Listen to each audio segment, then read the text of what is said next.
Bonjour à tous, merci de la confiance. Vous savez, la première chaîne YouTube à travers les mondes télé, Chango. Vous en essayez mingi, vous en abino, entretien et allélo, tu es ambi pour nabino. Partin n'a pas perdu les élections, il a gagné les élections. Boye bisa bango bati kapeli seki. Congolais asi la muki. La muka asala ka ba réflexion ya bien pona mboka oyo. FCC na la muka ba ebani bien. Manque à confiance ils a déjà. Il n'y a aucune coalition entre FCC et Nalamuka. Le fait que nous gardions jalousement les preuves que nous avons, c'est parce que nous avons un grand respect pour nos frères. Ensemble, union sacrée. Le blocage au niveau de la CNI a un nom. Il s'appelle Monsieur Félix Tshilombo.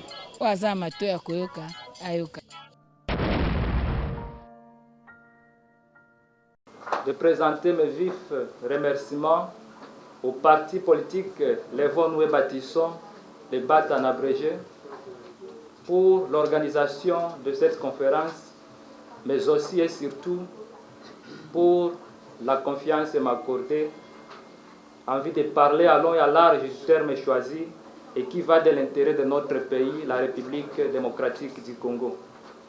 Au regard du thème choisi qui s'intitule Justice, paix et travail à l'épreuve de la mauvaise gouvernance, je vais m'appesantir sur l'aspect sociologique autour du sous-thème l'impératif de la normalisation comportementale, gage de la stabilité sociétale.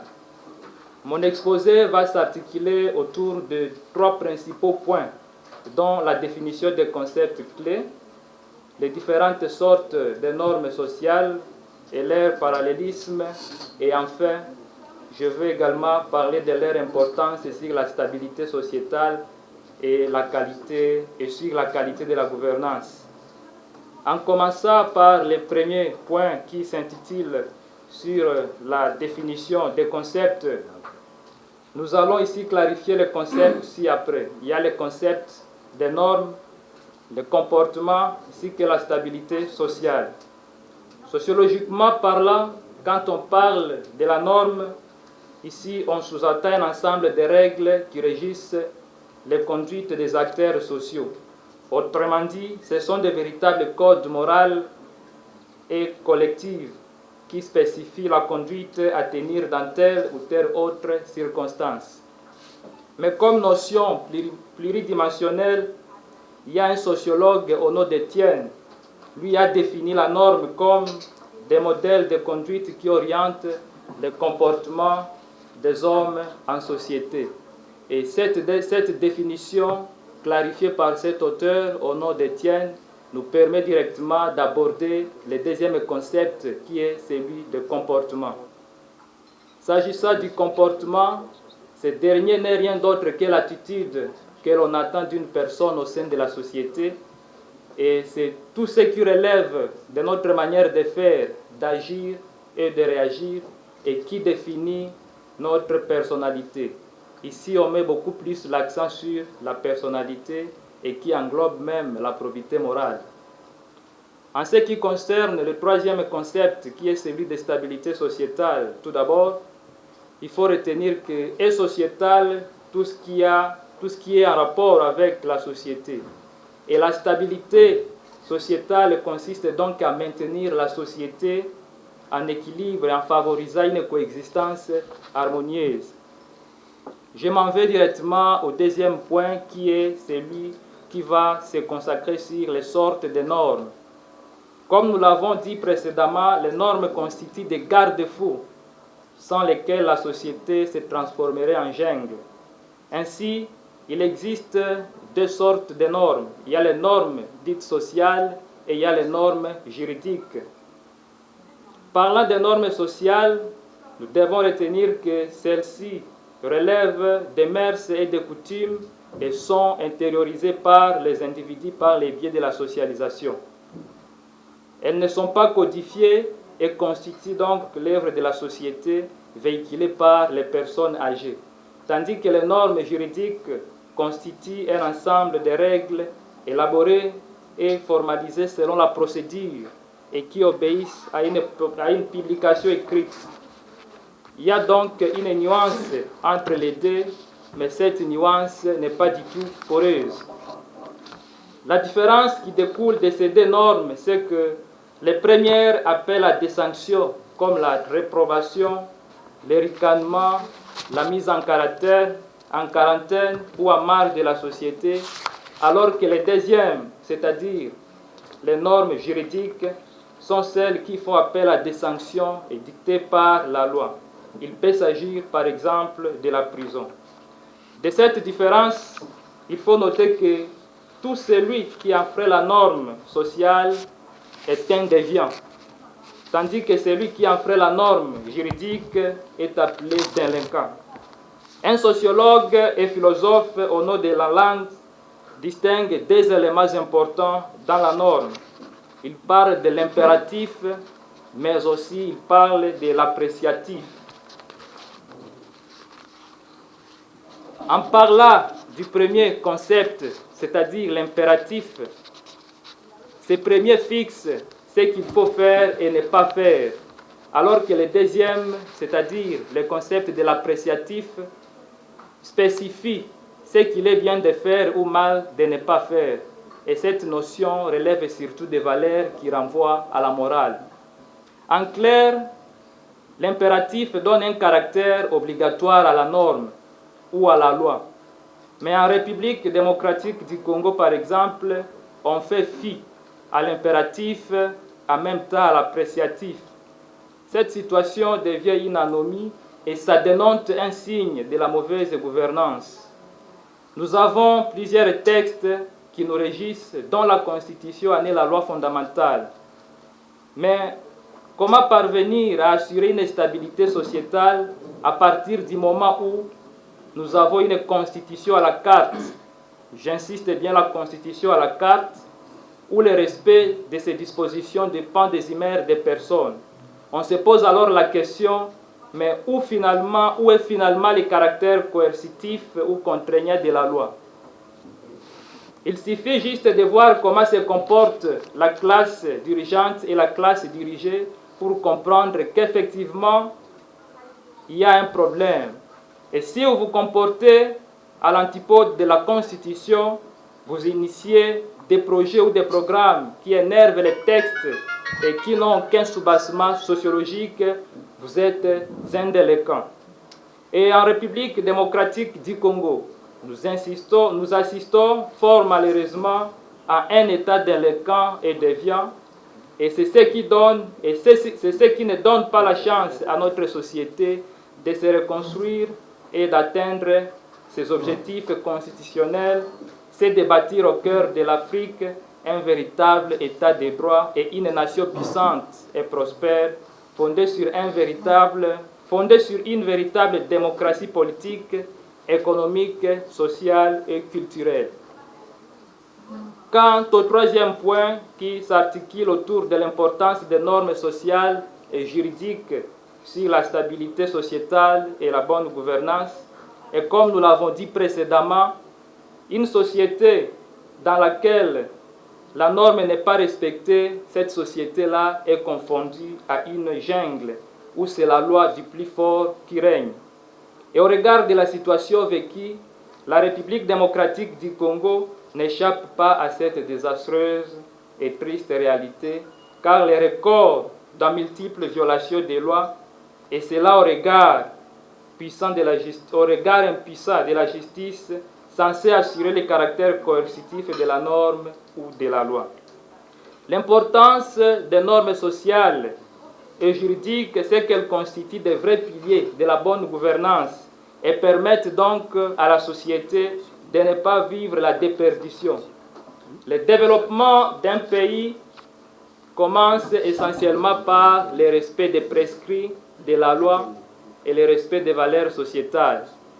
Et nous pensons que pour assurer la stabilité sociétale en République démocratique du Congo, il est donc impérieux d'insister sur la socialisation politique, en mettant beaucoup plus l'accent sur les caractères impératifs ou coercitifs de la norme. À ce jour, le constat fait état d'une classe politique irresponsable et sans probité morale qui se démarque dans la voyoucratie, l'égoïsme, la mégestion, le détournement et tout ce qui va avec.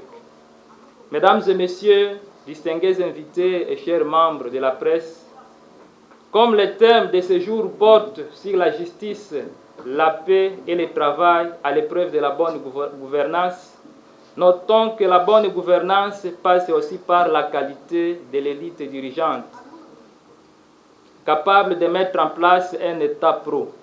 Quand je parle d'un État pro, c'est-à-dire un État programmateur, un État protecteur et un État producteur.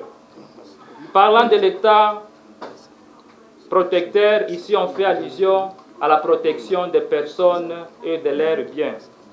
Et parlant d'un État qui est dit un État programmateur, c'est un État qui met en place autour de sa vision une programmation en termes de gouvernance.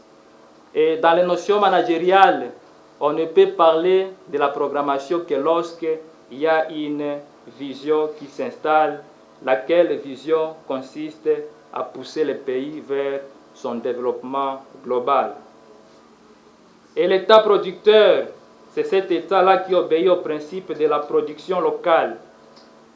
Et l'économie de la République démocratique du Congo, en ce jour, est jugée une économie extravertie parce qu'on ne produit pas localement. Fort malheureusement, on consomme ce qu'on ne produit pas et on produit ce qu'on ne consomme pas. Tout ceci consiste les éléments de la mauvaise gouvernance. Mesdames et messieurs, parler de l'état de droit, c'est garantir une justice juste pour tous. La République démocratique du Congo n'est pas née aujourd'hui. En 1960, nous avons connu des élites qui se sont battues pour la stabilité et la cohésion sociale de ce pays et qui ont été sauvagement liquidées pour l'amour qu'ils avaient pour ce pays. Et pour les biens de ce pays, ils ont accepté de sacrifier leur vie. Cette période a été caractérisée par la chasse aux nationalistes lumumbistes, avec comme conséquence la perte en vies humaines de 10 compatriotes, dont Lumumba et tous ses collaborateurs victimes d'un État assassin de l'époque. Mesdames et messieurs et distingués invités et chers membres de la presse, pour ne pas beaucoup entrer en détail, je vais laisser la latitude à M. Alain Bolodjoa, à sa prise de parole, de pouvoir étoffer cette problématique, car il s'agit là des martyrs de l'indépendance qui méritent notre respect et qui méritent honneur et qui doivent tous être élevés au titre des héros nationaux.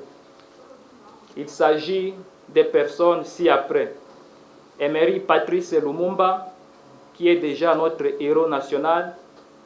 Il y a aussi Maurice Mpolo, Joseph Okito, Jean-Pierre Finat, Christophe Muzungu, Pierre Elingesa, Camille Yangara, Emmanuel Zouzi, Joseph Mbouyi et Jacques Pataki. Ce sont là 10 personnes qui ont été victimes d'un État assassin dans les années 1960 lors de l'indépendance de la République démocratique du Congo.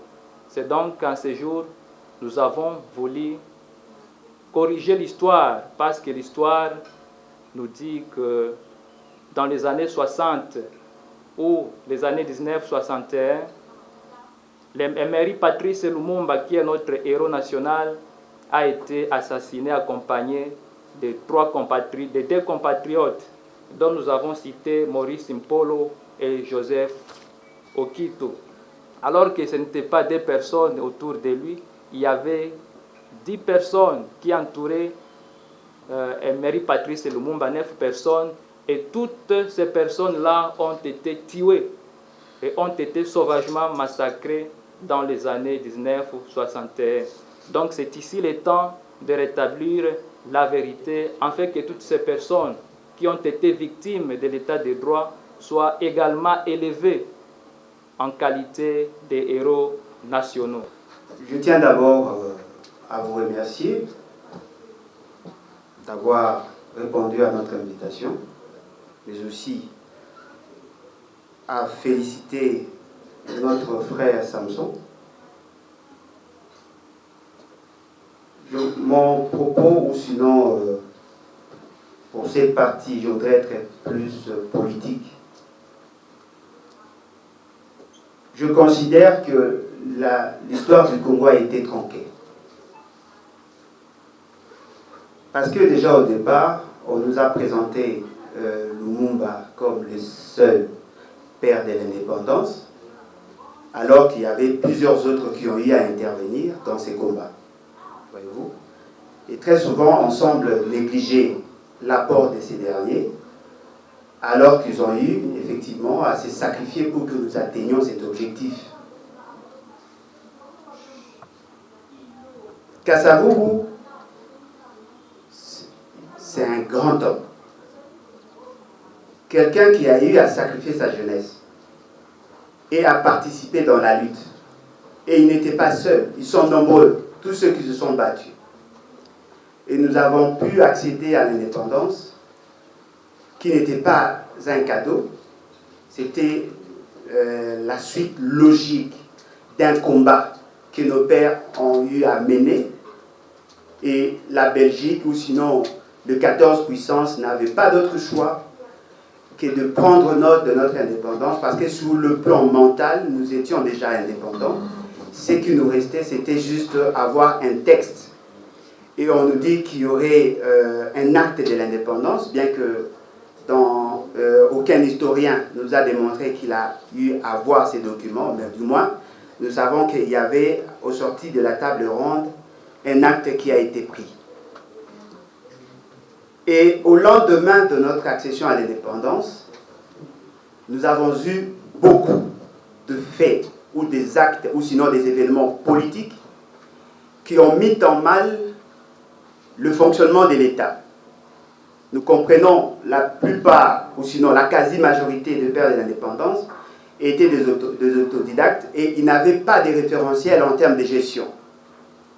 Le tout premier président de la République, qui a été élu au suffrage universel direct, c'était Papa Kasavubu.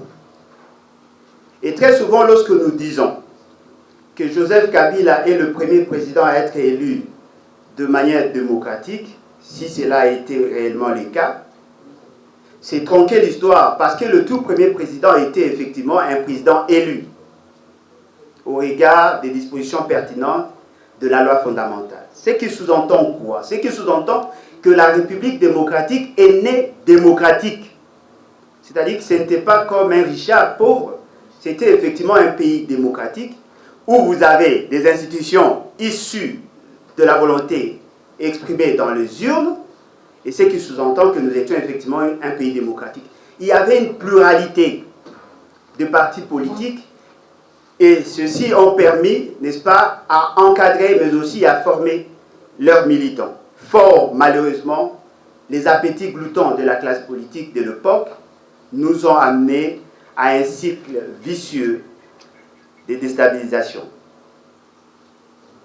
Comme l'a dit notre camarade Samson, citer Emery Patrice Lumumba, Maurice Mpolo, Joseph Okito, comme le martyr, comme des gens qui ont été sacrifiés, nous disons oui, effectivement. Mais il y avait aussi d'autres personnes qui ont été oubliées. Parce que dans le courant ou dans les événements qui ont suivi la crise institutionnelle et politique, il y avait 10 personnes qui étaient arrêtées, et je crois que notre ami a cité leur nom. On a semblé oublier les 7 autres. Dans leur arrestation, ils ont été scindés en 2 parties.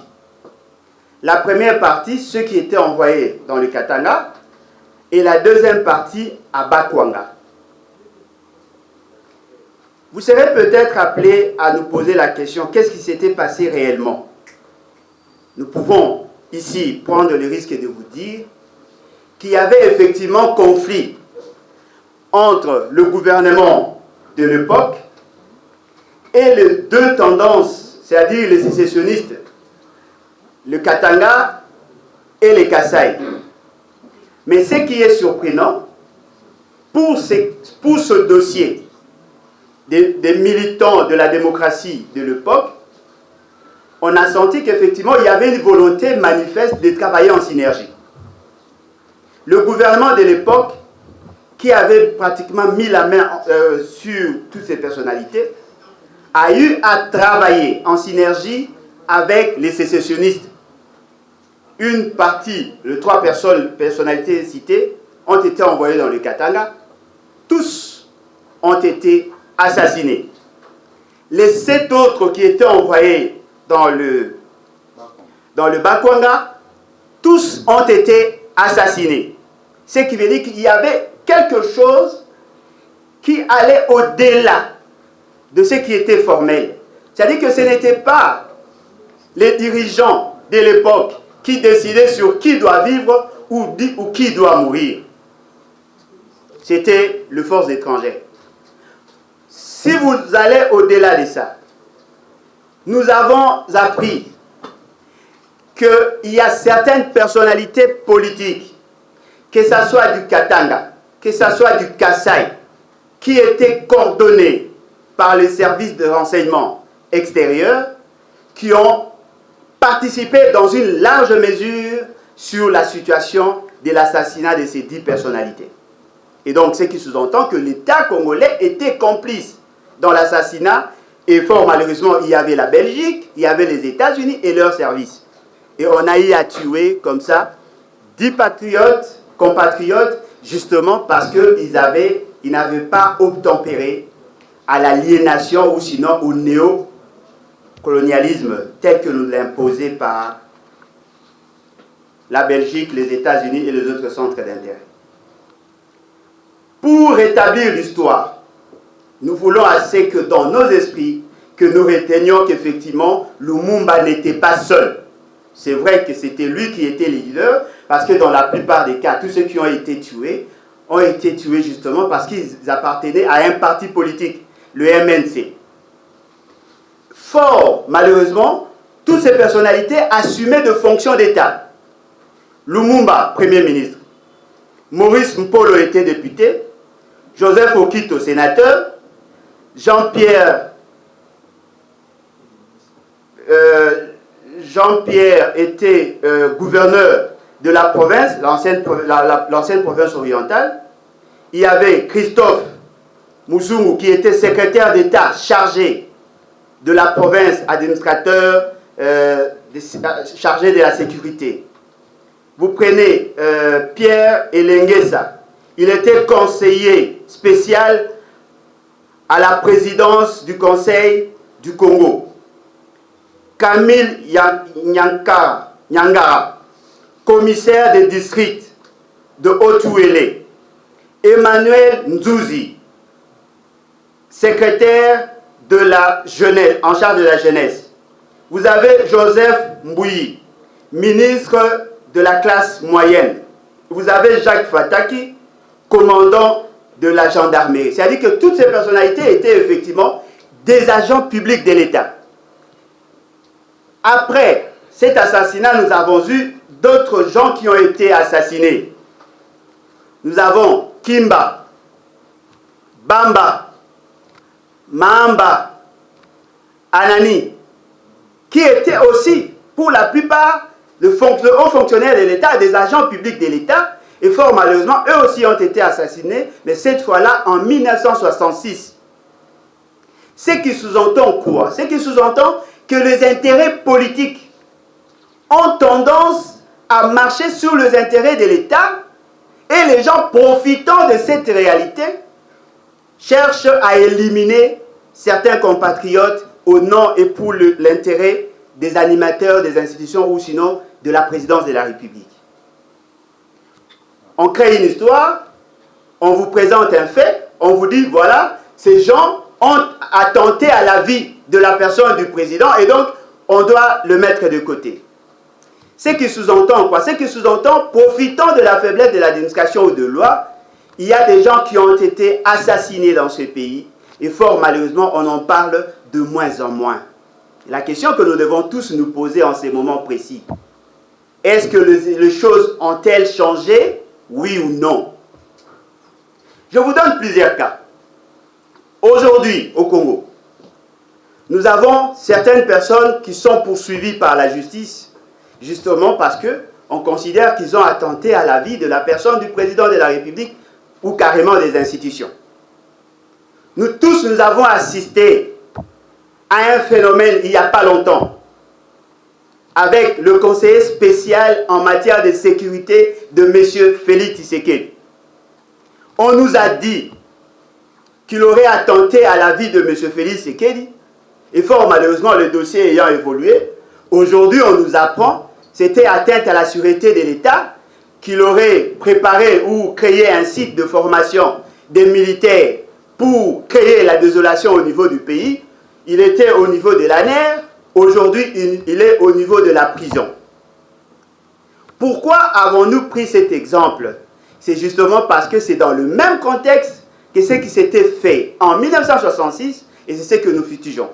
Comment peut-on expliquer? Vous arrêtez un conseiller spécial sur des questions sécuritaires de la personne du président de la République, c'est-à-dire la plaque tournante de service des renseignements, le chef du Conseil national de sécurité, pour un dossier assez précis. Fort malheureusement, on change le dossier et au moment où nous parlons, il y a une dame, colonel Lily, qui est aujourd'hui en prison, justement parce que dans le site où elle a l'influence, parce qu'elle est chargée de tout Mongafula, dans ces sites-là, on a trouvé un sous-siat dans la concession de la femme de M.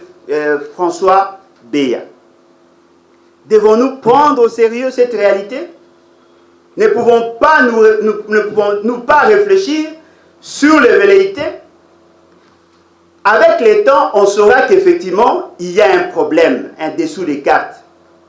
Vous apprendrez par la suite que ça n'a rien à voir avec la question sécuritaire, c'est un problème de conflit d'intérêts.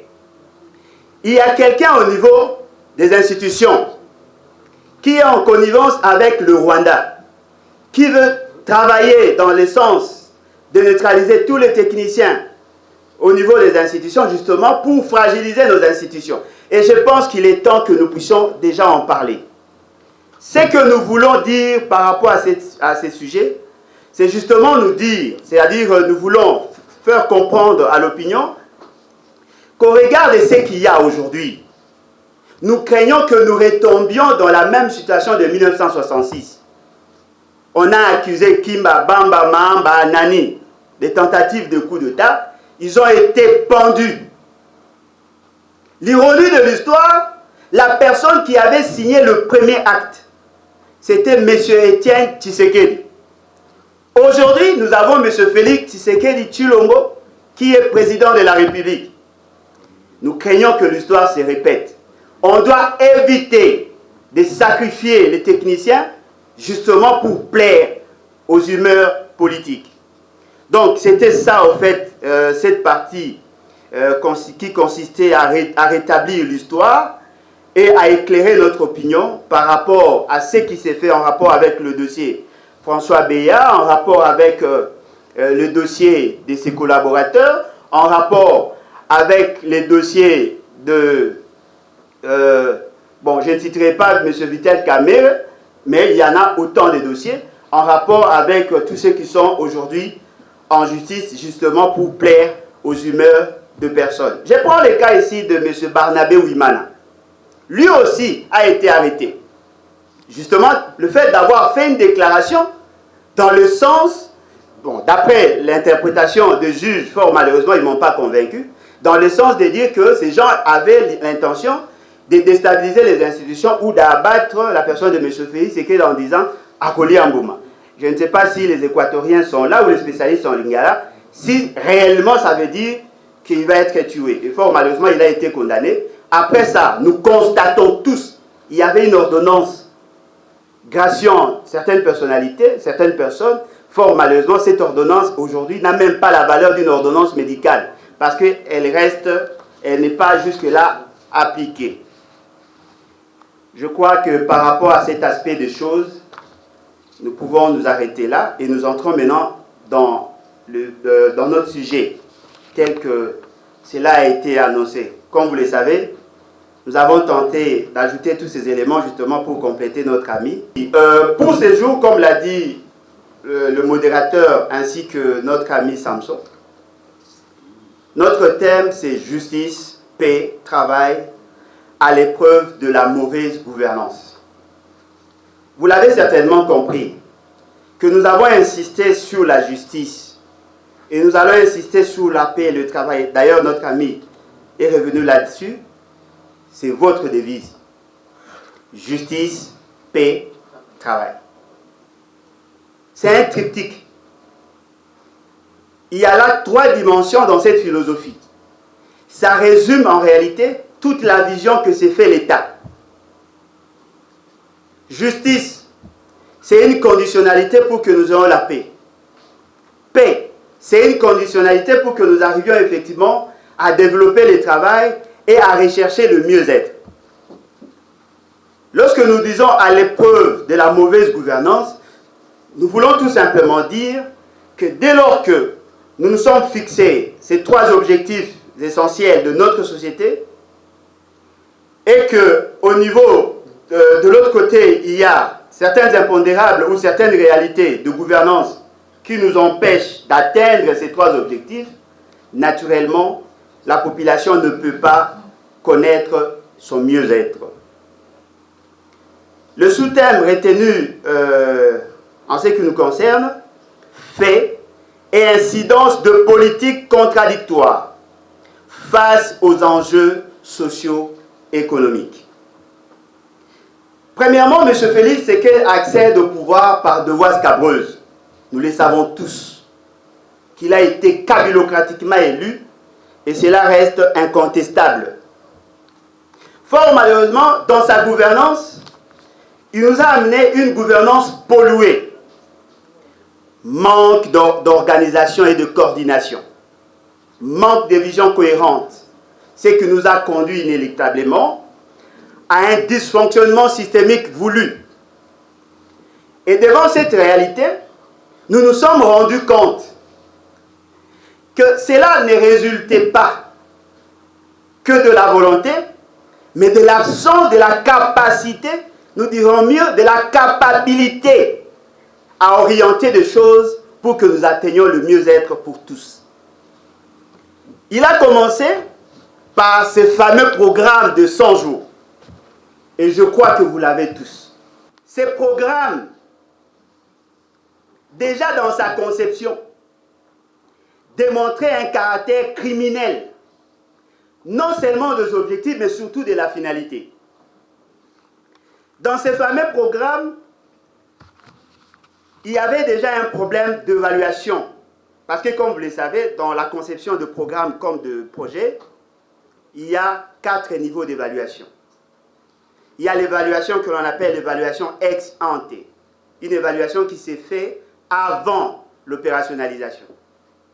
Il y a encore une autre évaluation, l'évaluation ex tempore, qui s'est faite à mi-parcours. Il y a l'évaluation finale qui s'est faite à la fin du projet et l'évaluation ex post qui s'est faite après la fin du projet.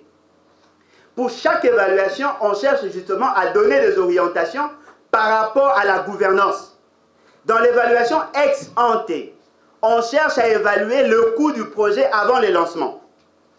Parce que comme vous le savez, dans la conception de projet ou de programme, il y a des phases. Tout part par la conception. Et après l'élaboration, pour que nous entrons effectivement à l'évaluation. C'est lui qui commet des erreurs au niveau de la conception, au niveau de l'élaboration et au niveau de l'évaluation ex ante est déjà prédisposé à échouer.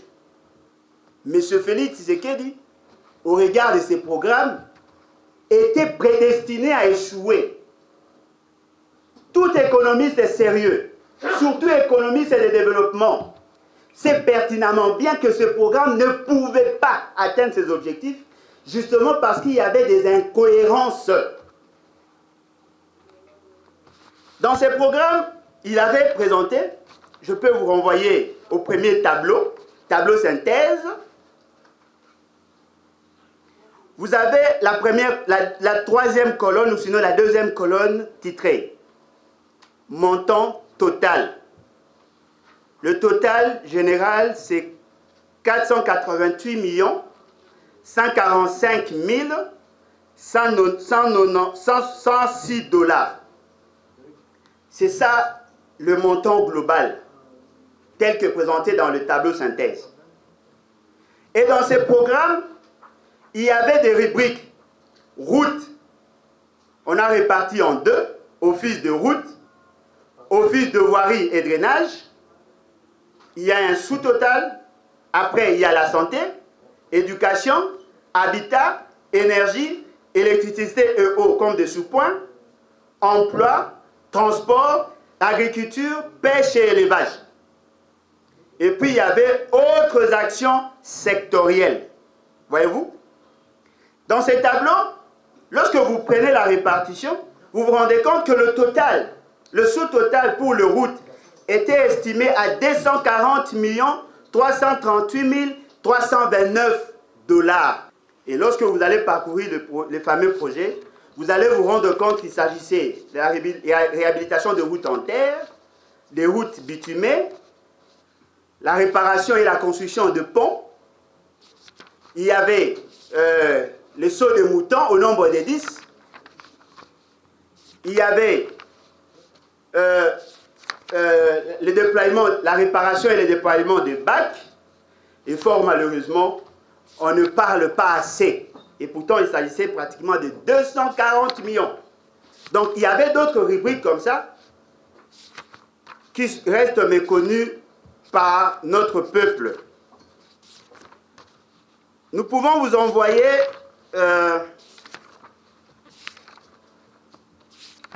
au niveau de la santé. Page 54. Il y avait certains centres de santé à parachever qui ont vu leurs travaux commencer à l'époque de M. Matata Pogno. Il y avait des hôpitaux à finaliser et à achever. Si vous prenez le total, ça vous fait pratiquement dans les 120 hôpitaux qui devaient être finalisés ou achevés. Fort, malheureusement, on n'en parle pas. Alors que le coût global du domaine de la santé était estimé à 46 millions de dollars. Vous prenez l'éducation. 139 écoles à parachever,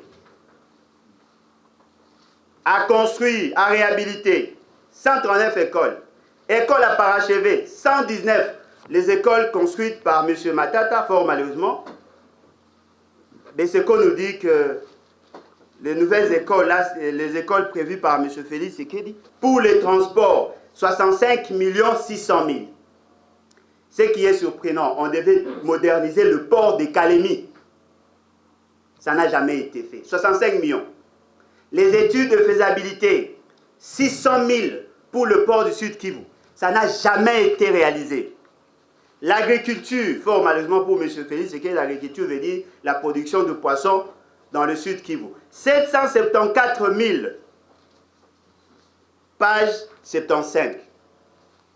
Les autres secteurs, lorsque vous lisez dans les autres secteurs, il y avait la libération et tout ça, l'octroi des passeports et tout ça, c'est-à-dire qu'il n'y avait rien de substantiel. Mais il y a un tableau que M. Félix Sekedi et son association n'ont pas voulu intégrer. Page 66. Construction d'une centrale électrique à gaz à Mwanda, Congo central, par Perenco, REP, Sarle. Regardez ces tableaux, c'est 180 millions de dollars. Ça n'a jamais été intégré dans les tableaux synthèse. Après, il y a d'autres tableaux, justement pour faciliter le transport de la production électrique. Ça n'a jamais été intégré dans le tableau synthèse. Fort malheureusement, l'argent était disponible au regard des informations fournies par M. Félix Tshisekedi lui-même. Aujourd'hui, nous avons un procès que vous identifiez comme procès 100 jours. Dites-moi, au regard de ces statistiques, y a-t-il eu un procès de 100 jours? Nous disons non, ce qui veut dire que ce qu'on vous vend là, c'est du vent. Et voilà, M. Félix Tshisekedi ne s'arrête pas là. Il vous amène à un autre programme. Ces fameux programmes des 145 territoires. Chers amis, nous avons voulu vous les donner pour que vous ayez la même aperçu que nous, pour que vous sachiez qu'effectivement ce programme a un caractère criminel. Et cela mettra en mal l'avenir de toute une nation. M. Félix Tshisekedi vous dit dans son programme, déjà, c'est lui qui l'a préfacé, il vous dit que c'est son initiative. Il vous dit que l'option a été levée justement pour booster l'économie ou le développement à la base. Il vous dit que c'est une innovation. Mais je voudrais justement vous dire qu'il y a des lois. Nous avons des lois ici. La loi organique numéro 08/012 du 30 juillet 2008 portant principes fondamentaux relatifs à la libre administration de province. Deuxième loi, loi organique numéro 08/016 du 7 octobre 2008 portant composition, organisation et fonctionnement des entités territoriales décentralisées et leur rapport avec l'État et les provinces. Dites-moi, est-ce le programme des 145 jours peut-il être une innovation? Lorsque nous savons tous qu'il y a des dispositions constitutionnelles qui consacrent le régionalisme constitutionnel dont le maître mot reste la décentralisation? Qui ne sait pas que les entités territoriales décentralisées ont une autonomie de gestion et une autonomie financière? Qui ne sait pas que l'État a fractionné les compétences en deux en laissant une partie de compétences au gouvernement central, une autre partie au gouvernement provincial? Au-delà des gouvernements provinciaux, il y a les entités territoriales décentralisées qui ne sont pas à confondre avec les entités déconcentrées. D'après l'esprit de la Constitution, un administrateur du territoire est gestionnaire d'une entité déconcentrée. Et au regard des dispositions pertinentes de la Constitution, il n'a pas le pouvoir ou sinon la capacité d'initier de programmes de développement. M. Félix Tshisekedi vous présente un programme qui viole votre propre constitution, qui viole les lois précitées. Et les gens préfèrent l'applaudir. On vous dit qu'il veut donner l'impulsion au développement de provinces. Je voudrais nous renvoyer à la page 40. La page 40 vous donne le cadre organique et fonctionnel pour la mise en œuvre de ces fameux programmes que nous qualifions de torchons. Dans ces programmes, il y a 5 niveaux et il y a des structures d'appui.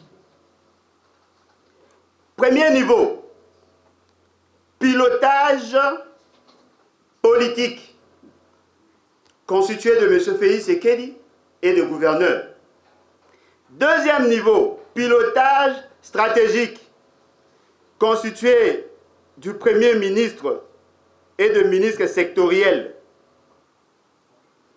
Troisième niveau,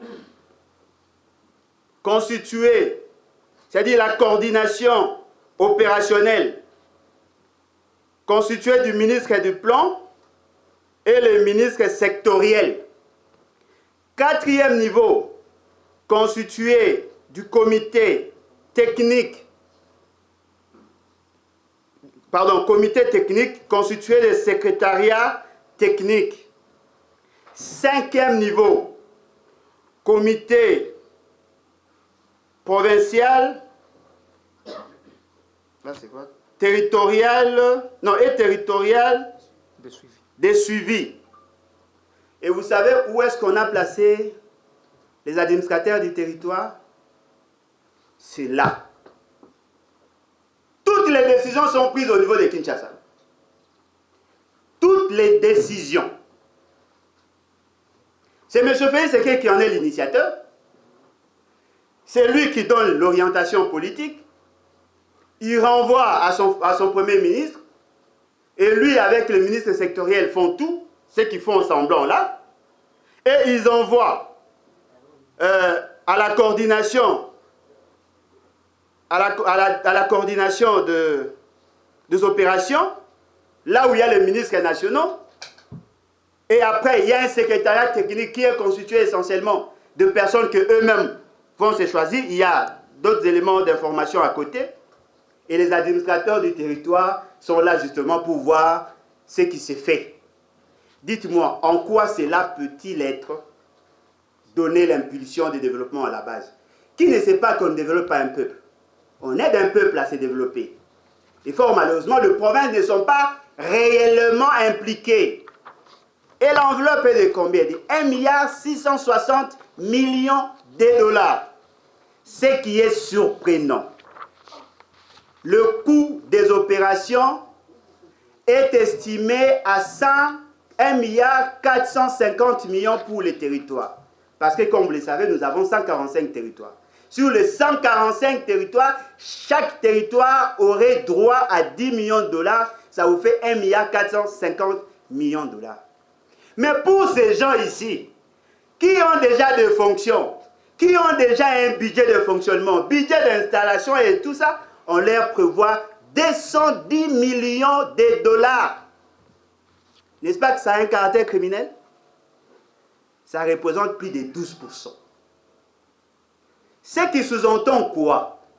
Ce qui sous-entend, même si ils n'avaient pas l'intention de détourner l'argent dans les 1,450 milliard, le fait seulement qu'ils ont créé eux-mêmes des stimulus avec 210 millions de dollars à répartir entre ces gens qui sont déjà excessivement payés, les provinces n'auront même pas le montant décaissé par ces gens ici qui auront la charge de mettre en œuvre ces fameux programmes. Ils vont construire des écoles. Ils vont réhabiliter les routes à dessert agricole. Ils vont construire les hôpitaux. C'est bien. Si on peut considérer ça comme des indices de développement, c'est bien. Mais lorsque vous allez aux articles 202, 203, 204, il y a séparation du pouvoir et les compétences dévolues, les compétences relatives à la construction de routes et dessertes agricoles, aux écoles, aux hôpitaux, à l'agriculture, sont des compétences exclusives des provinces.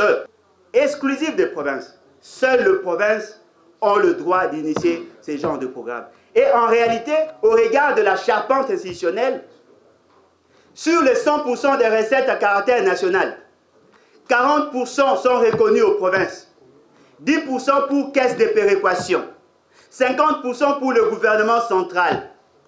Pour les 40%, 15% pour les entités territoriales décentralisées, 25% pour les provinces.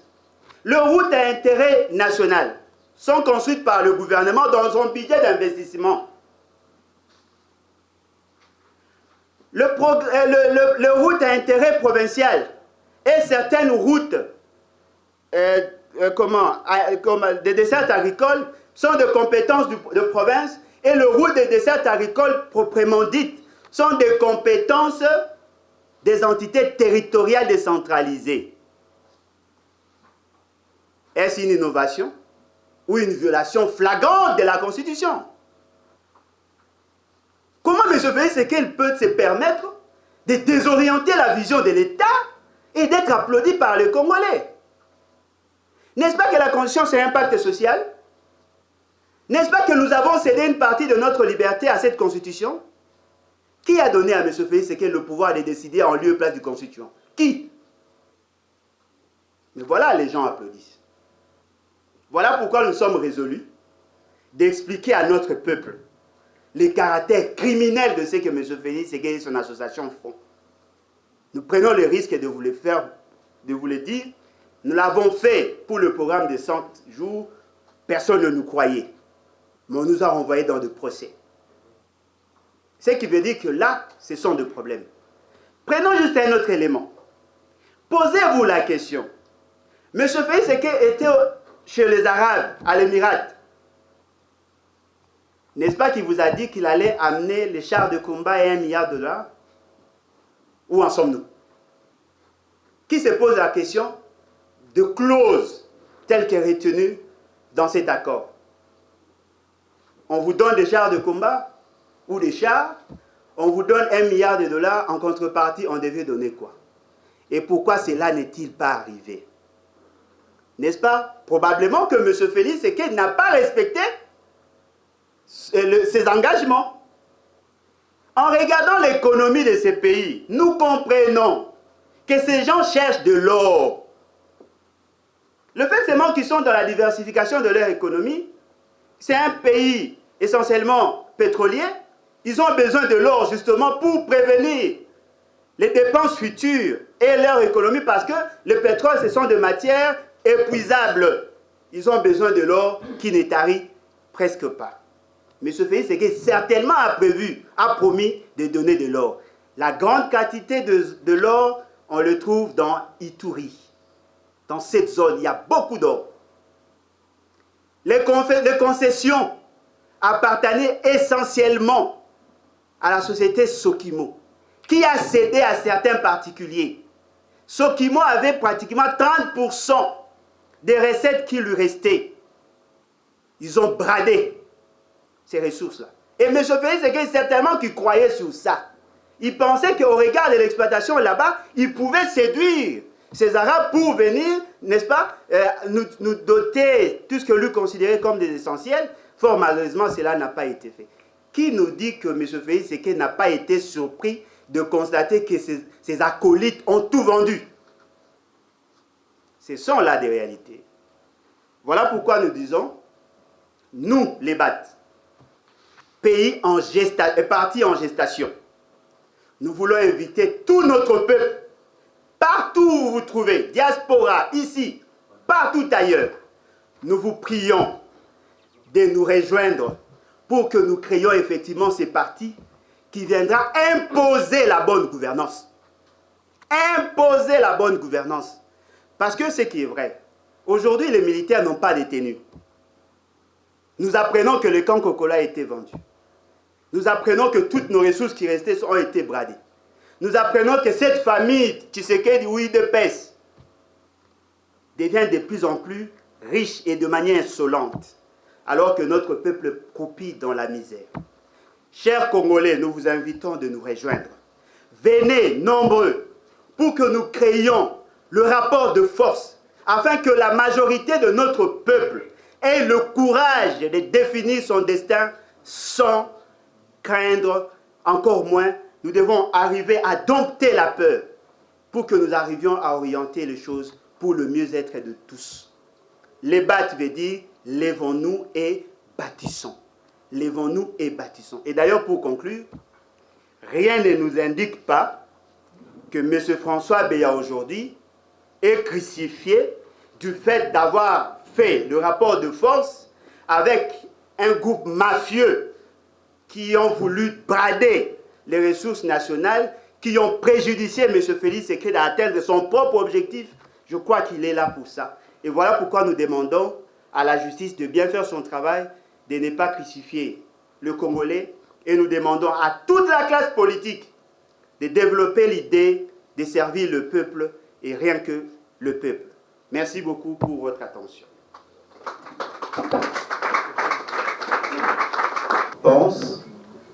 Après, on va suivre l'exposé de Mme Odia pour quelques minutes seulement. Premièrement, nous avons fait une proposition claire. Gouverner autrement en bien. Nous considérons pour notre part que le parti existe premièrement dans sa dimension sociologique pour légaliser sa démarche. Entre l'existence d'un parti et son agrément, ce qui vient après, c'est d'abord l'existence. Parce qu'on ne peut pas agréer quelque chose qui n'existe pas. Et d'après l'esprit, que ce soit de la Constitution et même de la loi portant, la loi relative aux partis politiques, il faut d'abord avoir des membres pour exister. Ce qui fait que les législateurs ont voulu à ce que les statuts des partis soient signés par des membres fondateurs et ces membres doivent tenir compte de la représentation nationale. Ce qui veut dire quoi en clair?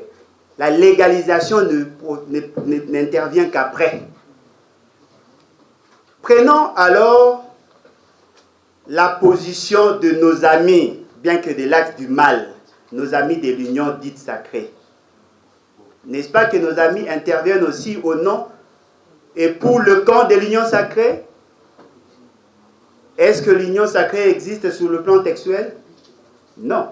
Voyez-vous, c'est-à-dire que la dimension sociologique a toujours été prise en considération avant l'existence juridique. Ici, nous avons dit que nous sommes un parti en gestation.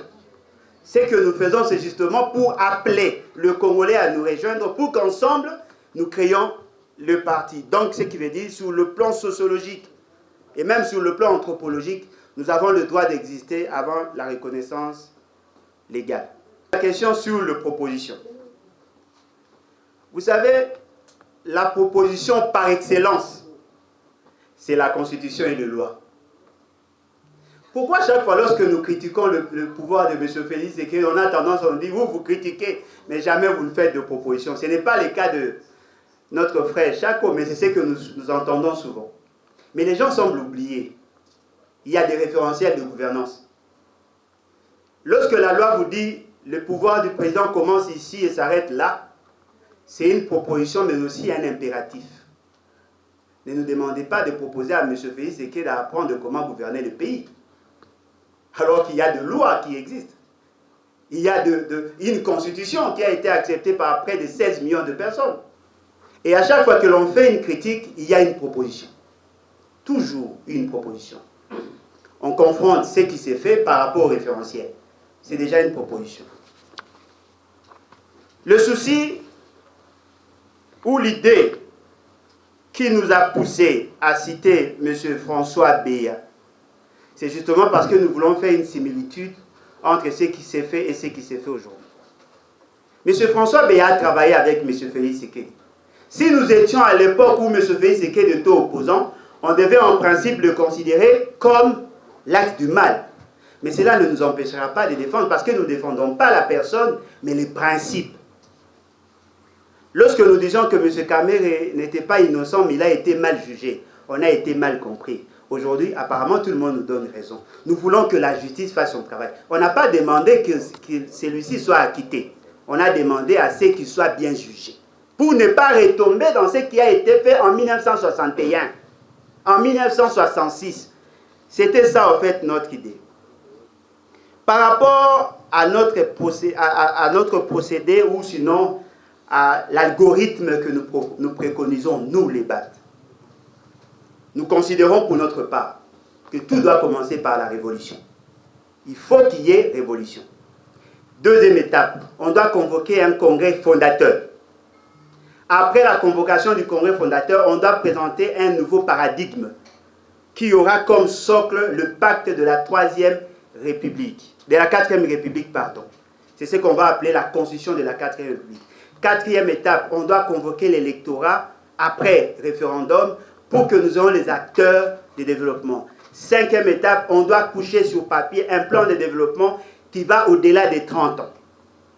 C'est ça les BAT. C'est-à-dire que ceux qui viendront chez nous ou avec nous doivent savoir que nous sommes là dans l'idée de donner des orientations au pays pour que nous enclenchions le développement. Nous sommes estimés à plus de 105 millions d'habitants, avec un accroissement démographique estimé à 3%, soit 3 millions de personnes qui s'ajoutent chaque année. Déjà là, nous sommes incapables de desservir en eau potable, alors que la demande s'accroît de manière exponentielle. d'ici 2030, on peut totaliser dans les 250 000 personnes, avec un pouvoir aussi faible, millions. Avec un pouvoir aussi faible, nous n'arriverons pas. Il faut poser les jalons, et je crois que ça serait l'idéal pour tout le monde. Avant de passer la parole à Madame Odia, nous voulons préciser ceci. Madame Odia n'est pas membre de l'EBAT. Voyez-vous, elle a été invitée, je dirais même comme consultante. Et parmi la crème intellectuelle, surtout en matière de droit, et je crois que l'EBAT l'a adoptée en tant que telle. Elle n'est pas membre de notre organisation, elle est là comme consultante. Une ASBEL, dénommée Collectif pour le développement et l'unité du Congo. Nous œuvrons dans notamment le secteur, celui de la justice. Nous interpellons le pouvoir public sur comment l'appareil judiciaire devrait fonctionner. Je suis honorée de prendre la parole en ce jour pour dire ce que devrait être l'appareil judiciaire dans notre pays, c'est qu'il est et ce que nous voulons qu'il devienne, de sorte qu'il profite à la nation, aux citoyens, mais aussi à tout celui qui pourrait choisir la RDC comme sa seconde patrie. Il faut commencer par dire que la Constitution de notre pays organise en son article 5 que le peuple dire que le pouvoir émane de lui. Il l'exerce directement ou indirectement. Directement par la voie de l'urne, indirectement par ses représentants. C'est en ce moment-là que son pouvoir s'éclate en des pouvoirs. La nuance entre le pouvoir au singulier et les pouvoirs au pluriel. Et parmi les pouvoirs, il y a le pouvoir exécutif, législatif et judiciaire. Nous entendons tous parler de l'indépendance du pouvoir judiciaire. Pourquoi?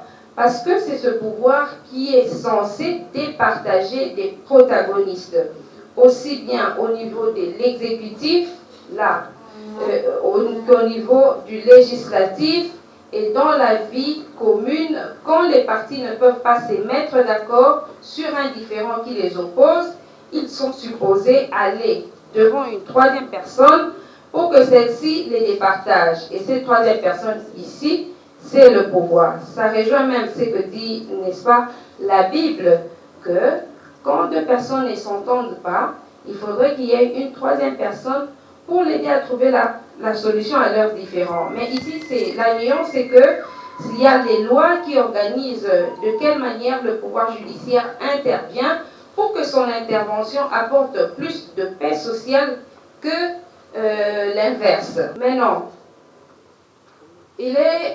Quand on parle de cette indépendance, c'est notamment pour que ça serve à cela. Et quand la justice n'intervient plus pour apporter la paix sociale, mais plutôt pour troubler la quiétude et compromettre le vivre ensemble collectif des citoyens, là, ça devient un problème.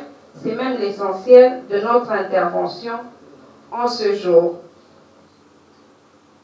Différents procès que nous avions connus ici, dans notre pays, puisque notre analyse, elle s'est faite à ces jours, nous allons parler de cet appareil judiciaire depuis l'avènement du président Félix Tshisekedi, encore que ça marque le début d'une alternance politique dans notre pays et la passation civilisée du pouvoir. L'esprit des Congolais ou le souci des Congolais devrait être celui de voir la justice venir régler le problème de société, mais il se fait que vous et nous, tout le monde, constatons que la justice ne vient pas apporter la solution au problème. Et essentiellement pour deux raisons. La première, c'est parce que la justice est mal utilisée. Vous entendrez les gens dire état de droit. État de droit veut dire pour cela que tout différend doit être porté devant les instances judiciaires. C'est pour nous une mauvaise utilisation de la justice, parce que ne peut aller devant la justice que des personnes qui n'arrivent pas à se mettre d'accord sur un différend qui les oppose, aussi bien en matière civile qu'en matière pénale. Nous assistons très souvent, même dans nos maisons, des combats ou des bagarres entre deux personnes, un cas de vol, un cas même d'accident, Mais il nous arrive de proposer à la victime d'accepter une réparation pour remédier à la situation. Vous allez vous rendre compte que très souvent, ces solutions-là qui échappent à la justice amènent plus de paix sociale que l'intervention de la justice. Parce qu'à chaque fois recourir à la justice, vous vous rendrez compte que chaque partie perd quelque chose. Si ce n'est pas l'argent, c'est le temps, c'est la raison, parce qu'il y a aussi des cas où vous avez raison, vous saisissez la justice et elle dit que vous avez tort. Tandis que, et c'est ainsi que vous voyez même qu'à ce jour, l'arbitrage prend de plus en plus de l'ampleur parce que les avocats, ils préfèrent encore conseiller utilement leurs clients de sorte à apporter la solution à leurs problèmes plutôt que forcément d'aller en justice, surtout dans ces circonstances où on déplore encore la qualité de nos magistrats, on déplore le fait que nos lois ne sont pas assez adaptées aux réalités du moment, parce qu'une loi, elle vient pour régler, n'est-ce pas, le problème des sociétés. Nous devons, après son adoption, observer comment la société réagit avec cette loi et voir si dans le long terme, il faut la modifier ou ne pas la modifier. Mais à ce jour, beaucoup de nos lois qui ne cadrent plus avec la réalité congolaise, elles sont appliquées. La conséquence, c'est qu'elles ne peuvent pas apporter la solution aux problèmes de société, elles en créent. Maintenant, l'insensibilité du pouvoir public fait que le vivre ensemble collectif est compromis. La dernière fois, nous avons suivi à l'Assemblée nationale, à la plénière d'ouverture de la présente session, où il a été constaté noir sur blanc qu'il y a plus de propositions de loi que de projets de loi. Ce sont essentiellement des lois politiques, celles qui sont proposées par les députés. Le projet de loi, ce sont des lois qui viennent du gouvernement. Ça veut dire que le gouvernement est en contact avec la population, il sait comprendre les difficultés ça et là qui doivent être portées par des nouvelles lois. Mais l'Assemblée nationale, autant que le peuple a remarqué que les gouvernements ne travaillent pas. Et on ne peut pas dans ces circonstances chaque fois privilégier l'instance judiciaire tout en sachant que ça n'apportera pas la solution aux problèmes des Congolais. Le deuxième élément, c'est la politisation de cet appareil judiciaire. Aujourd'hui, la plupart de ceux qui dirigent ont une mauvaise conception de l'appareil judiciaire. Il est de questions purement politiques, des questions purement administratives.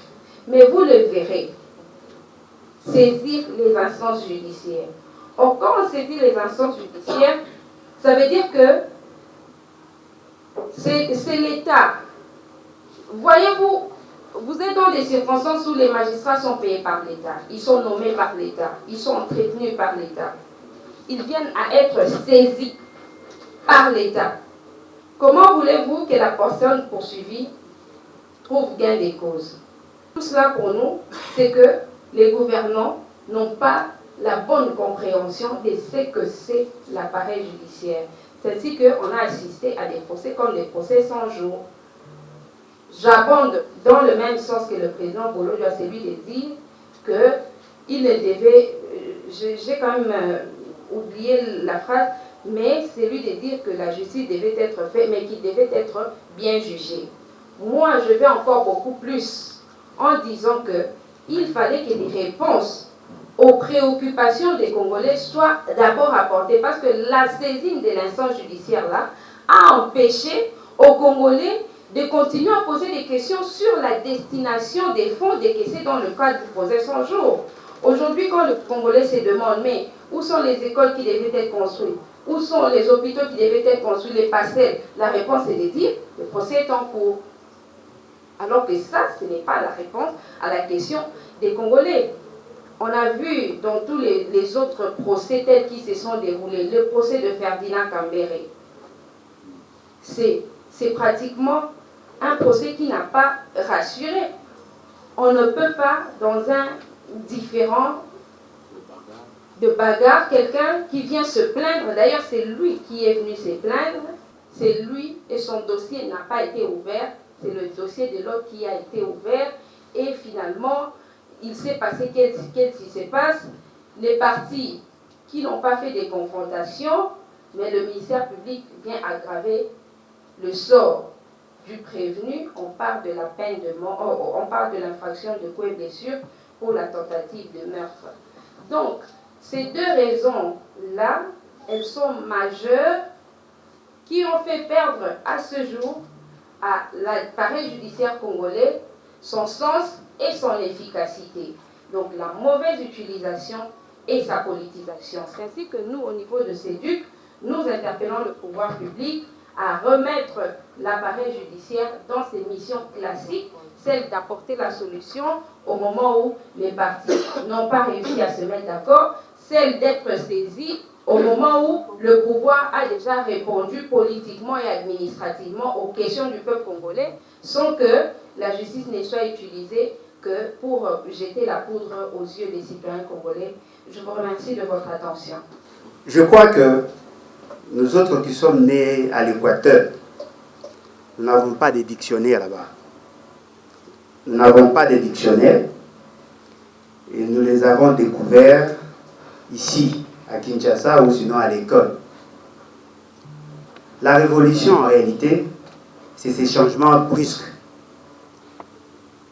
Mais on vise quoi dans la révolution? L'amélioration de conditions. Si nous pouvons entrer dans l'esprit du constituant, le constituant a donné la possibilité au peuple souverain d'enclencher une révolution politique dans le but de rétablir les équilibres. C'est ça l'esprit du constituant. Au-delà de toute considération d'ordre juridique, c'est ça l'esprit du constituant. On considère le peuple comme souverain. Deuxièmement, on considère l'institution comme un ensemble de principes. Lorsque les animateurs, c'est là où il y a la confusion dans la plupart des cas, lorsque les animateurs se comportent en délinquants ou en déviants, la révolution vient pour rétablir les équilibres conformément à la loi. Voilà pourquoi le Constituant a prévu l'article 64. Comment voulez-vous, on considère la personne qui assume la fonction du président comme président de la République, chef de l'État. Au même moment, la Constitution prévoit les mécanismes pour les sanctionner. Justement parce que dans la dimension anthropologique, dans la dimension sociétale, sociologique de l'État, on fait un distinguo entre la personne du président et l'institution président de la République. Parce que l'institution président de la République ne peut pas détourner l'argent. Mais c'est l'animateur de l'institution président de la République qui peut le faire. Voilà pourquoi on a prévu cela. Nous sommes dans l'esprit de l'article 64, justement parce que nous considérons que nous sommes dans une sorte de déviation. Pourquoi nous préconisons? Comment procéder? Ce n'est pas à nous de fixer les mécanismes, d'autant plus que la Constitution ne les a pas fixés. Nous faisons appel à la population de se prendre en charge. Le président de la République, en tant qu'institution, doit être protégé, oui, par le mécanisme constitutionnel et légaux. Personne n'a le droit de s'attaquer à l'institution président de la République. Que ce soit le peuple, que ce soit le président, l'animateur de l'institution ou le président lui-même. Si on dit, par le président de la République, yo zawana pona kotambwisa kosala zeke ba institution etambola malamu soki yo aucun déviationnisme okomi composer ba acte en dehors de la loi, automatiquement l'État, si pas l'État institution mais l'État collectivité, a le droit de vous ramener à l'ordre. Voilà pourquoi il y a la Cour constitutionnelle comme juge naturel sur les questions pénales. Nous vend du vent en nous disant qu'il est venu pour les changements. Il critique la gouvernance de Kabila. Par accident, il devient président de la République. Je parle de Mme Odia qui est de la société civile, mais nous le disons. Mais au même moment, son pouvoir a bradé notre patrimoine en cédant aux Kenyans tout ce que nous avons dans la banque BCDC. Est-ce que vous m'avez compris? Nous étions actionnaires dans une banque. Vos institutions, ou mieux, les animateurs des institutions, ont bradé. Pourquoi? Parce que M. Félix Tshisekedi est en odeur de sainteté avec le Kenya. Il a bradé le BCDC. Aujourd'hui, nous ne savons même pas combien nous allons gagner. Parce que 100% de nos parts ont été cédés à cette banque. Ce n'est pas moi qui l'ai dit, je peux vous donner des références. Et je suis allé très loin pour dire que toute personne qui viole la norme juridique, c'est un délinquant. J'ai martelé sur le mot délinquant. Et j'ai également dit que toute personne qui viole la norme sociale, c'est un déviant. Alors dans sa question, il veut savoir, au regard de la situation que nous vivons aujourd'hui en République démocratique du Congo, pourvu que la délinquance, sinon la déviance au sommet de l'État a atteint les niveaux les plus hauts, sinon son paroxysme, quelle solution puis-je donner au regard de cela?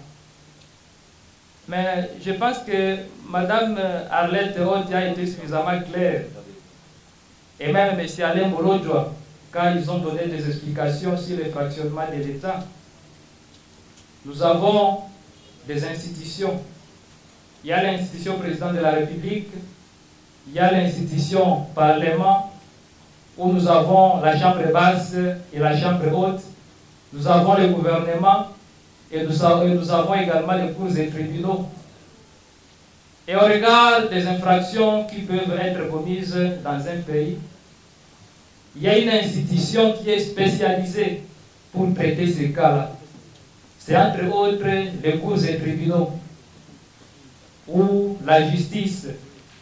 Lorsqu'une personne viole ou soit commet des infractions, il n'y a que la justice qui peut s'en occuper. Mais la question que nous devons tous nous poser, de quelle justice parlons-nous en République démocratique du Congo? Est-ce qu'avec la politique, avec la justice, sinon les cours et tribunaux qui sont caporalisés dans notre pays, ces cours et tribunaux-là seront-ils capables réellement d'apporter une justice juste à toutes les personnes? C'est la grande question que nous devons nous poser, parce que M. Alain Morodjoa a été suffisamment clair lorsqu'il a parlé de François Béa. Vous avez tous suivi avec tous les éléments de détail qu'il a donnés. Donc avec quelle justice allons-nous faire confiance? C'est ça le grand problème. Donc nous pensons qu'avec cette justice, rien de bon ne peut sortir de là.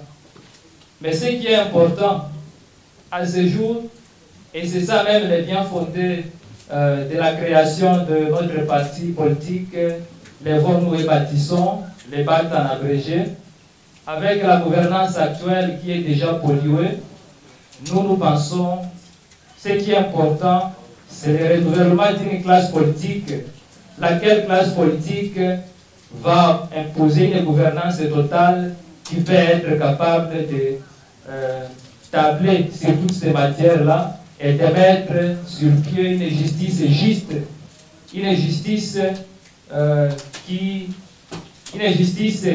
ne favorise pas les uns au détriment des autres. Merci. La question qui a le plus trait à la justice, qui était le sujet, le mien, c'est que lorsque quelqu'un s'attaque au président, et si ce n'est la justice, comment régler ce problème? D'abord, la première chose, il faut se dire qu'entre le président et tout autre individu, les rapports de force n'est pas le même. Et le président de la République, il est le président de tout le monde, y compris de ceux qui ne partagent pas ses convictions, de ceux qui ne l'acceptent pas, même des fous. Parce qu'il y a des gens qui peuvent réagir comme ça, peut-être parce qu'il a pété un câble. est-ce qu'il faut dans ces circonstances-là, quand le président de la République est attaqué, que forcément il réagisse? C'est ça la question. Et si on comprend que l'utilisation de la justice doit être celle d'apporter la solution aux problèmes de société, et qu'en s'attaquant à celui qui se serait attaqué au président de la République, on n'apporterait pas la solution à un problème de société, mais pourquoi le faire? Mais ce qu'il faut peut-être nuancer à ce niveau-là, c'est que quand un individu s'attaque au président de la République, il y a beaucoup de choses qui peuvent se cacher derrière, dont notamment les sabotages des forces négatives.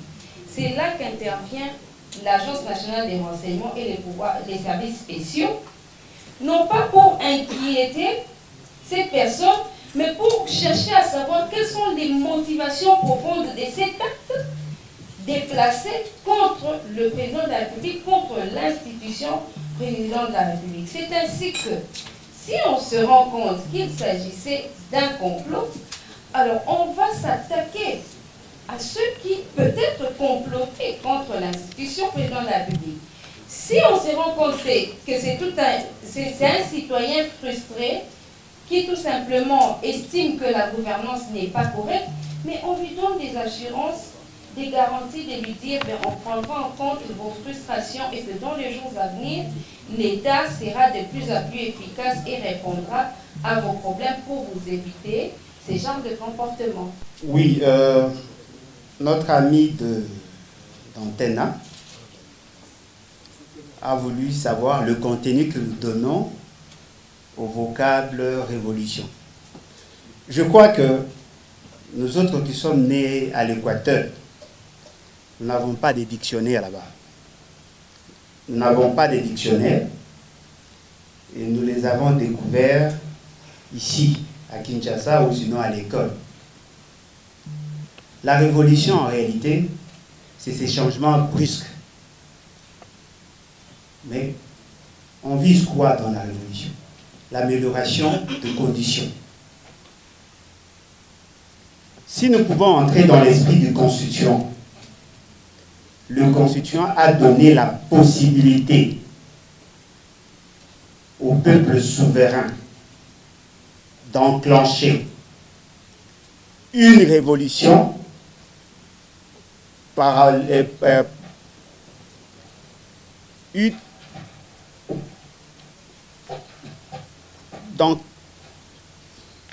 d'enclencher une révolution politique dans le but de rétablir les équilibres. C'est ça l'esprit du constituant. Au-delà de toute considération d'ordre juridique, c'est ça l'esprit du constituant. On considère le peuple comme souverain. Deuxièmement, on considère l'institution comme un ensemble de principes. Lorsque les animateurs, c'est là où il y a la confusion dans la plupart des cas, lorsque les animateurs se comportent en délinquants ou en déviants, la révolution vient pour rétablir les équilibres conformément à la loi. Voilà pourquoi le Constitution a prévu l'article 64. Quelle que soit l'interprétation, c'est ça l'esprit de la Constitution. Comment voulez-vous, on considère la personne qui assume la fonction du président comme président de la République, chef de l'État. Au même moment, la Constitution prévoit les mécanismes pour les sanctionner. Justement parce que dans la dimension anthropologique, dans la dimension sociétale, sociologique de l'État, on fait un distinguo entre la personne du président et l'institution président de la République. Parce que l'institution président de la République ne peut pas détourner l'argent. Mais c'est l'animateur de l'institution président de la République qui peut le faire. Voilà pourquoi on a prévu cela. Nous sommes dans l'esprit de l'article 64, justement parce que nous considérons que nous sommes dans une sorte de déviation. Voilà pourquoi nous préconisons. Comment procéder? Ce n'est pas à nous de fixer les mécanismes, d'autant plus que la Constitution ne les a pas fixés. Nous faisons appel à la population de se prendre en charge. Le président de la République, en tant qu'institution, doit être protégé, oui, par le mécanisme constitutionnel et légaux. Personne n'a le droit de s'attaquer à l'institution président de la République. Que ce soit le peuple, que ce soit le président, l'animateur de l'institution ou le président lui-même. Si on dit Balobina président de la République, yo zawana pona kotambwisa kosala seke ba institution etambola malamu. Soki yo aucun déviationnisme, okomi composer ba acte en dehors de la loi, automatiquement l'État, si pas l'État institution, mais l'État collectivité, a le droit de vous ramener à l'ordre. Voilà pourquoi il y a la Cour constitutionnelle comme juge naturel sur les questions pénales. Je vous donne juste un exemple. M. Félix Tshisekedi nous vend du vent en nous disant qu'il est venu pour les changements. Il critique la gouvernance de Kabila. Par accident, il devient président de la République. Je parle de Mme Odia qui est de la société civile, mais nous le disons.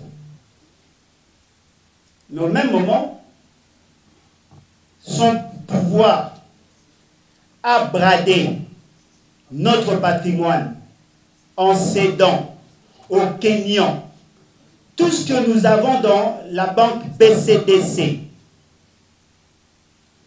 Est-ce que vous m'avez compris? Nous étions actionnaires dans une banque. Vos institutions, ou mieux, les animateurs des institutions, ont bradé. Pourquoi? Parce que M. Félix Tshisekedi est en odeur de sainteté avec le Kenya. Il a bradé le BCDC.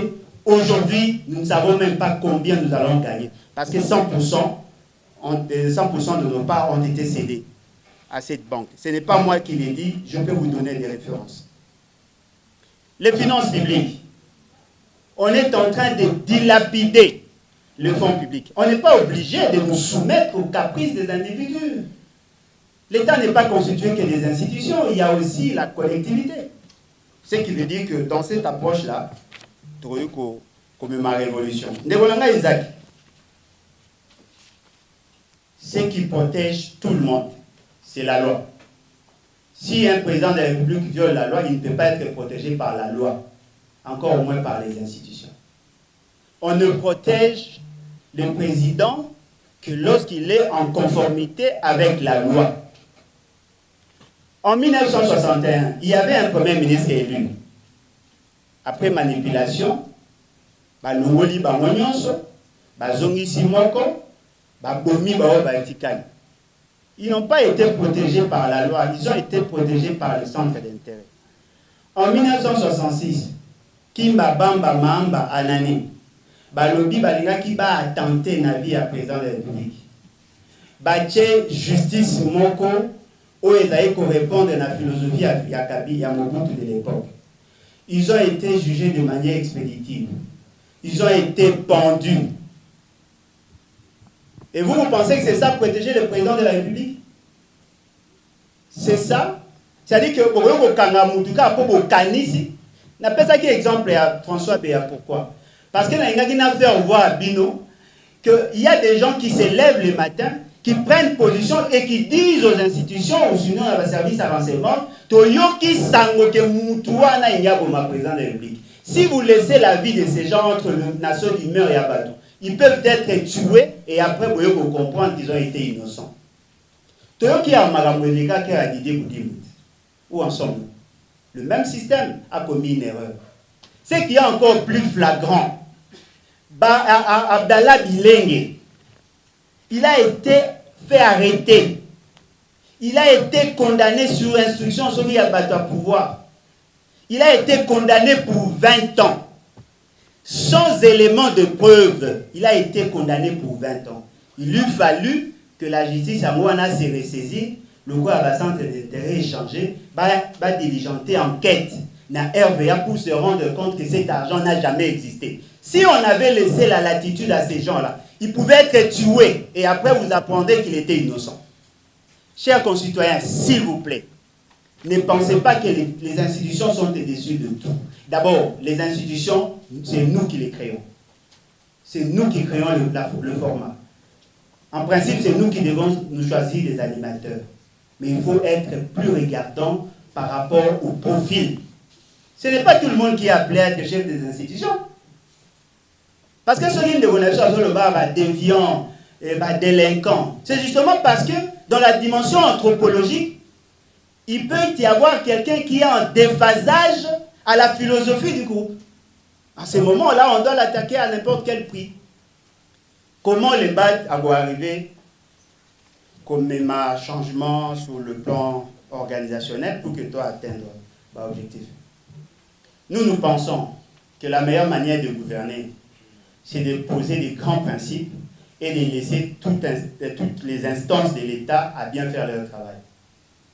Si seulement M. Félix Tshisekedi avait le même tact tel que le voulait le constituant, il devait laisser le gouvernement en place, poser des actes au nom et pour le compte du gouvernement, mais renforcer les mécanismes de contrôle parce qu'il en a les instruments.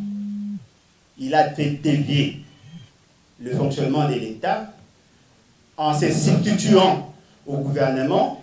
Il a pris l'argent de la République pour le donner aux amis et connaissances. Et nous avons démontré ici près de 700 millions de dollars ont été mal gérés. Atabinomo. Tant que nous vivons à pas sauter. Nous avons un jour une semaine dans le territoire en place Boyoka. Pour mon condition de vie. Comment pouvez-vous expliquer? Au moment où nous parlons, on nous parle de la stabilité. Il y a cadre macroéconomique. On nous parle il y a accroissement à la recette publique. Mais l'État est incapable de donner 40% aux provinces. Comment voulez-vous que quelqu'un qui tente d'apparaître sérieux, Aïdi Sabino, qui veut résoudre le problème congolais, en sortant du cadre institutionnel et constitutionnel, et vous l'applaudissez? Qui vous a dit que M. Félix était un dieu? Qui? C'est un homme comme nous. Il est animateur de l'institution président, oui, mais il doit respecter la norme. Il doit respecter la norme. Pour conclure, pour nous avoir temps et belé, na kat na bino bande belé ba na mituka. Oh voilà que ça permis de conduire nena. Permis de conduire kaka, oh ils a valide. Code de la route de la laboratoire. C'est-à-dire qu'il y a des dysfonctionnements. Et de ce fait, nous pensons que le pays va très mal. La meilleure manière de résoudre le problème sociétaux, c'est de faire en sorte que toutes les entités de l'État jouent pleinement leur rôle. C'est ce qu'on appelle séparation du pouvoir, division du travail. Ce sont des principes managériels que Moutoutou a la chance à autant. Oh, il y a un diplôme à conflit, à Yépi, que c'est comme ça on réussit dans une société. Respecter la norme, respecter les principes de gestion et chacun va résoudre son problème.